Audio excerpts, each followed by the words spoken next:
Watch me make this cup. I started with a 20-ounce skinny from the Stainless Depot. I go in with a generous coat of a caramel color high viscosity paint. I go over that with Hickory by PDB Creative Studio.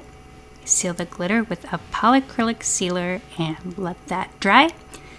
Then I go in with a thick coat of Liquid Art Elite from KS Resin. I chose a cottage vinyl and coordinating decal from Gracefully Created. I lay that vinyl down nice and straight. Once that's done, I go in with some copper vinyl stripes. And I add 2 more coats of epoxy and call it good.